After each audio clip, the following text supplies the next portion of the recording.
Portugal, una nación impregnada de rica historia y cultura, se estableció a principios del siglo XII. Pero las raíces de su fundación se remontan incluso a épocas anteriores, extendiéndose hasta las profundidades del mundo antiguo.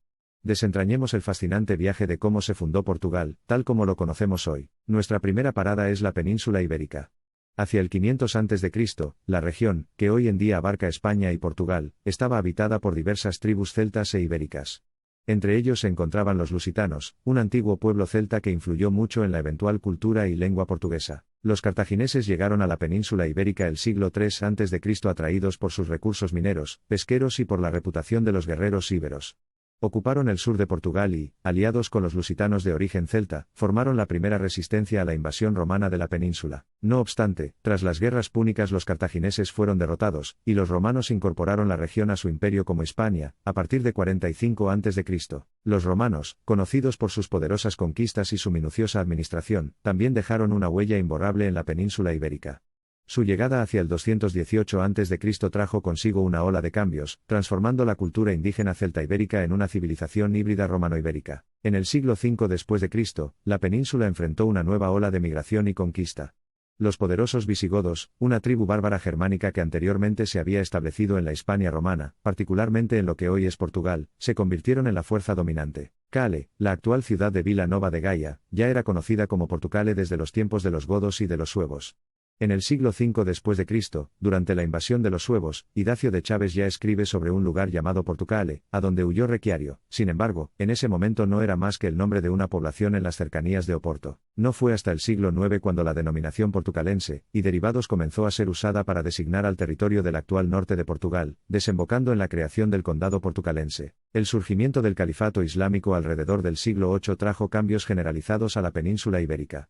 La época marcó el comienzo del dominio árabe, un período de intensa mezcla cultural con efectos profundos y duraderos en el arte, la arquitectura y el idioma de la región. Fue en medio de este contexto culturalmente diverso y dinámico que tomó forma la formación de Portugal.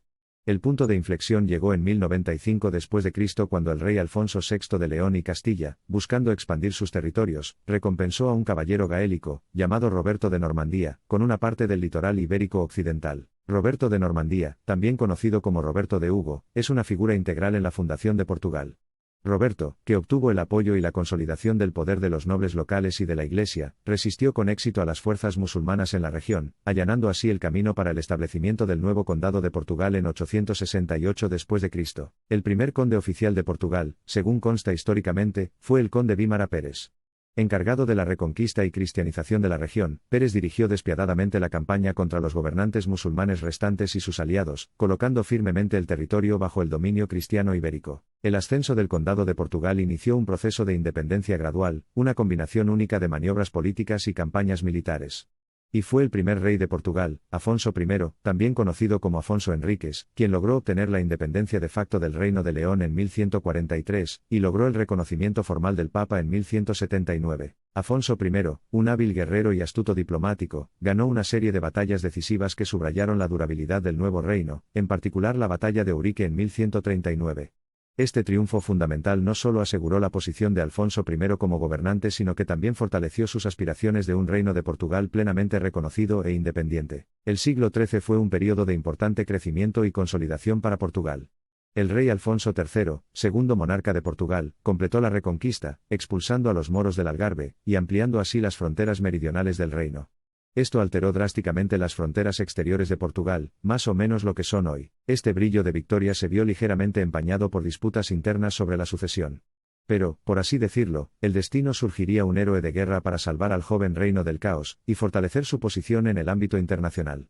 Esta gloriosa figura fue el rey Dinis I, a menudo celebrado como uno de los mejores gobernantes de Portugal. Dinis, un monarca culto e intelectual, se centró en fortalecer la economía, desarrollar la infraestructura pública y promover la educación.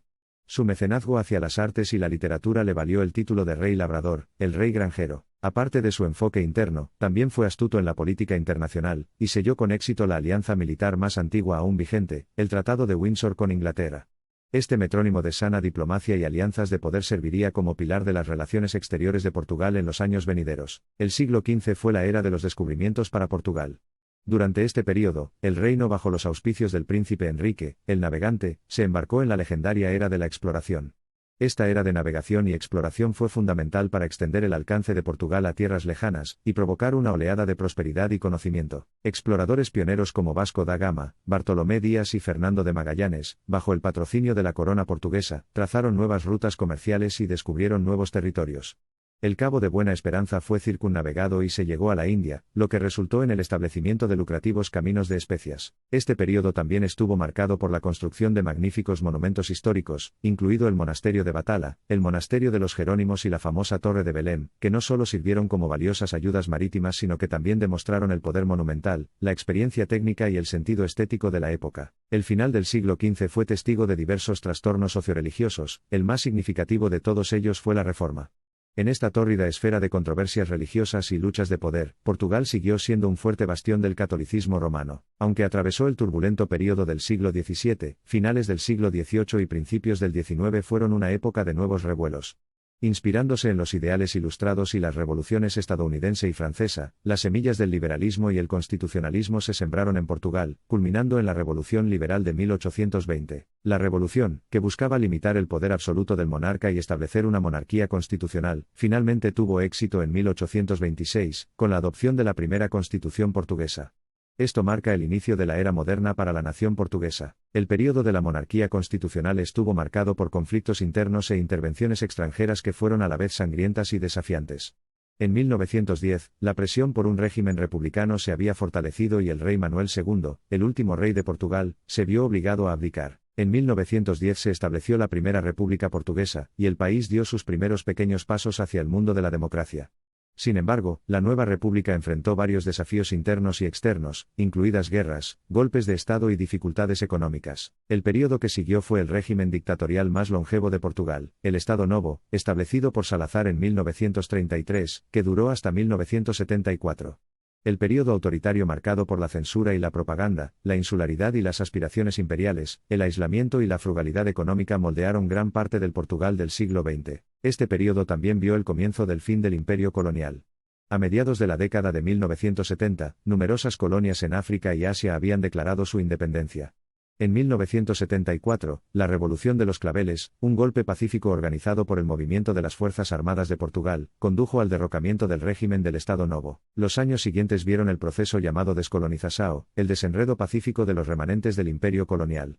A pesar de las luchas políticas y económicas iniciales enfrentadas, Portugal finalmente encontró su ritmo dentro del hogar común europeo, y logró recuperar la confianza democrática y de los inversores. En 1986, dio otro paso importante al unirse a la Comunidad Económica Europea, que más tarde se convirtió en la Unión Europea, simbolizando la firme determinación de Portugal de abrazar la democracia, los derechos humanos y la prosperidad económica. Hoy, Portugal es una nación vibrante y progresista. Calurosamente envuelto por una mezcla de su encanto histórico y dinamismo moderno, atrae a los visitantes con sus impresionantes paisajes y riquezas culturales, salpicados de influencias romanas, visigodas, moriscas y medievales. Desde las bulliciosas calles de Lisboa, las encantadoras callejuelas de Sintra, el pintoresco Valle del Duero, hasta las playas bañadas por el sol de Oporto y el encantador pueblo de Nazaré, Portugal hipnotiza con su diversidad y encanto. Así es como Portugal, un imperio que alguna vez fue poderoso, surgió de un mosaico de antiguos territorios celtas y romanos, navegó a través de las vicisitudes del reinado árabe, y se sintetizó en el apodo de una nación orgullosa. Envuelto en el manto de leyendas y glorias históricas, el nacimiento de Portugal es testimonio de la longevidad y resiliencia de una tierra continuamente moldeada por su pasado para crear su futuro. Si te ha gustado el vídeo, no dudes en suscribirte al canal. Muchas gracias.